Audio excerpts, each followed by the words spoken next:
Good morning students, my name is Saroj Mishra.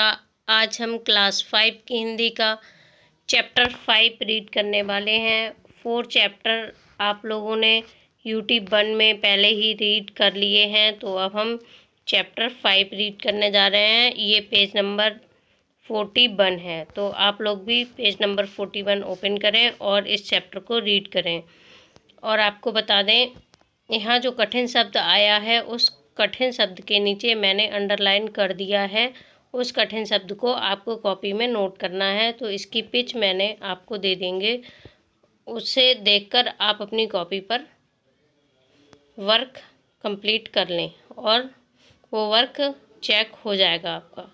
तो चलते हैं अपनी क्लास की ओर और पढ़ते हैं क्लास 5 का चैप्टर नंबर 5। इस पाठ का नाम है जहाँ चाह वहाँ राह।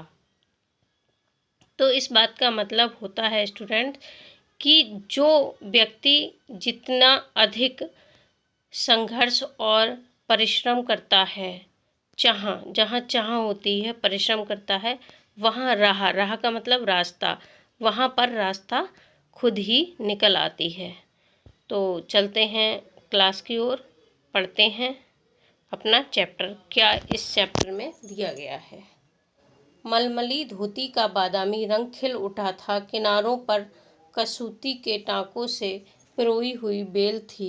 पल्लू पर भरवा टाँके अपना कमाल दिखा रहे थे। सुनहरे रुपहले पेट बेल बूटों से जान आ गई थी। मलमल में इन बेल बूटों को सजाया था इल्ला सजानी ने।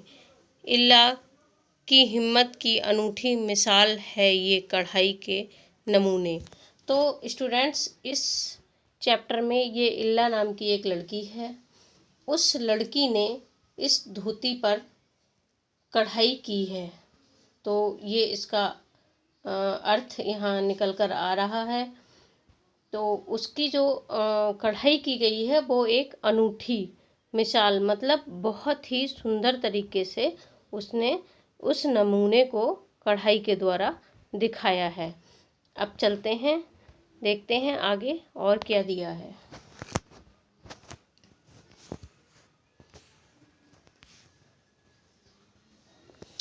26 साल की इल्ला गुजरात के सूरत ज़िले में रहती है। इसकी उम्र 26 वर्ष की है और ये गुजरात शहर के सूरत ज़िले में रहती है। उनका बचपन अमरेली ज़िले के राजकोट गांव में अपने नाना के यहाँ बीता। सांझ होते ही मोहल्ले के बच्चे घर के बाहर आ जाते। जैसे ही शाम होती थी वैसे ही आसपास के बच्चे उसके घर के बाहर आ जाते थे। कुछ मिट्टी में आड़ी तिरछी लकीरें खींचते और कुछ मिट्टी के साथ लाइनें खींचकर खेलते थे। कुछ कनेर के पत्तों से पिटपिटी बजाते हुए गिटे खेलते। कुछ इधर उधर से टूटे फूटे घड़ों के ढिकरे बटोर कर पिट्टू खेलते।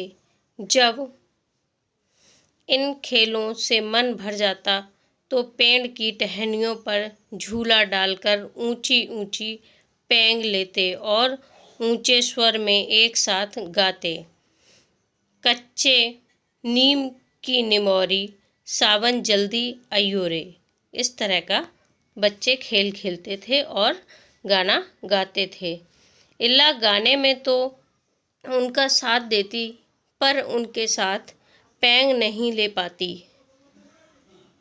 रस्सी पकड़ने को हाथ बढ़ाती, मगर हाथ तो उठते ही नहीं थे। उसके जो हाथ थे वो नहीं उठते थे, वो अपने हाथों से अपाहिज थी।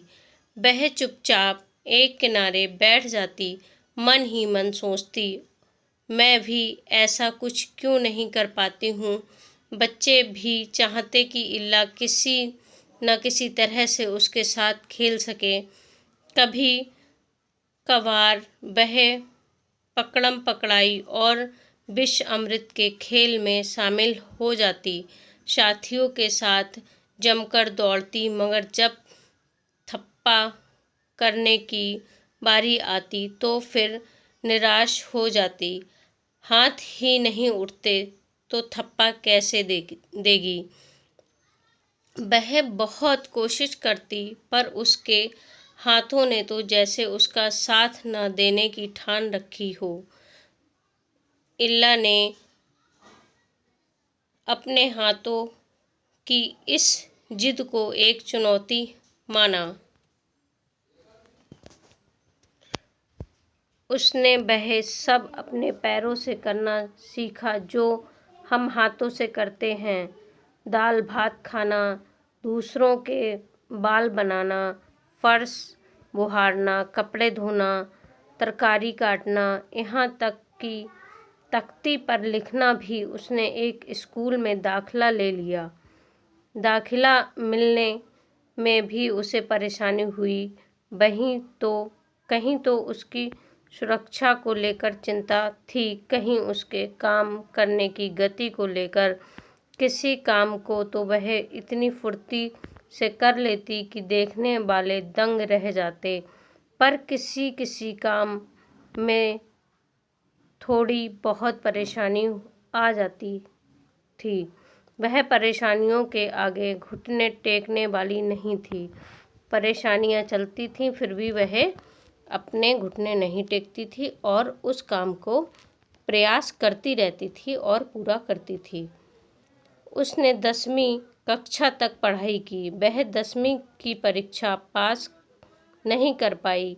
इल्ला को यह मालूम न था कि परीक्षा के लिए उसे अतिरिक्त समय मिल सकता है। उसे ऐसा व्यक्ति की सुविधा भी मिल सकती है जो परीक्षा में उसके लिए लिखने का काम कर सके। यह जानकारी इल्ला को समय रहते मिल जाती तो कितना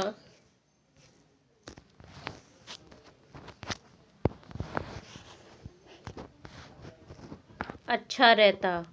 उसे इस बात का दुख है, पर यहाँ आकर सब कुछ खत्म तो नहीं हो जाता।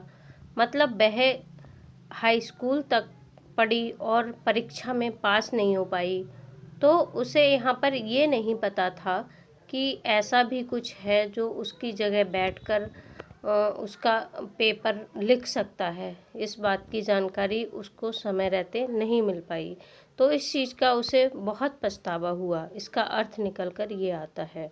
आगे देखते हैं। उसकी माँ और दादी कसीदाकारी करती थीं। उसके घर पर जो उसकी माँ और दादी थीं, तो वह कसीदाकारी मतलब कढ़ाई का काम करती थीं। वह उन्हें सुई में रेशम पिरोने से लेकर बूटियाँ उखेड़ते हुए देखती, उनको काम करते हुए इल्ला देखती थी। न जाने कब उसने कसीदाकारी करने की ठान ली और उसके मन में भी कसीदाकारी का काम करने का विचार आ गया और उसने करने की सोची। यहाँ भी उसने अपने पैरों से अंगूठों का सहारा लिया और उसने अपने पैरों के अंगूठों से काम करना स्टार्ट कर दिया।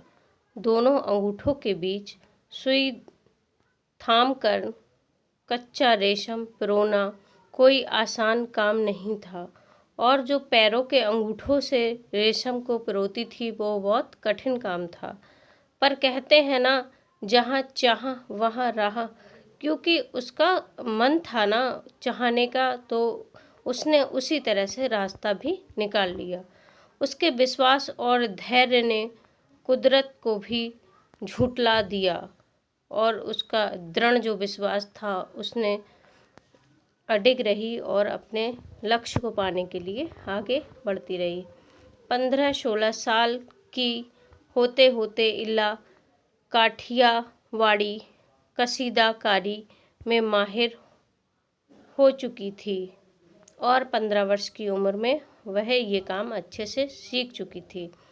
किस वस्त्र पर किस तरह के नमूने बनाए जाएं, कौन से रंग से नमूना खिल उठेगा और टाँके कौन से लगें, यह सब वह समझ गई थी। एक समय ऐसा भी आया, अब उसके द्वारा काढ़े गए परिधानों की प्रदर्शनी लगी। इन परिधानों में काठिया व डके साथ साथ लखनऊ और बंगाल की झलक रहा था। इल्ला ने काठियावाड़ी टाँकों के साथ साथ और कई टाँके भी इस्तेमाल किए थे। पत्तियों को चिकनकारी से सजाया था, डिटियों को कांथा से उभारा था, पशु पक्षियों की ज्यामितीय आकृतियों को कसूती और जंजीर से रखा था। पारंपरिक डिजाइनों में यह नवीनता सभी को बहुत भाई। इल्ला के पांव अब रुकते नहीं हैं, आंखों में चमक, होठों पर मुस्कान और अनूठा विश्वास लिए वह सुनहरी रुपहली बूटियां उकेरती थकती नहीं है। तो स्टूडेंट्स, इस पाठ के आप लोग कठिन शब्द नोट कर लें और इस पाठ से आपको ये शिक्षा मिलती है कि आप अपने लक्ष्य को पाने के लिए, अपनी पढ़ाई करने के लिए दिन रात जुटे रहें। आपके रास्ते में जो भी परेशानियां आती हैं उनको आप पार करके अपना अध्ययन ज़रूर करते रहें। Thank you. Have a nice day.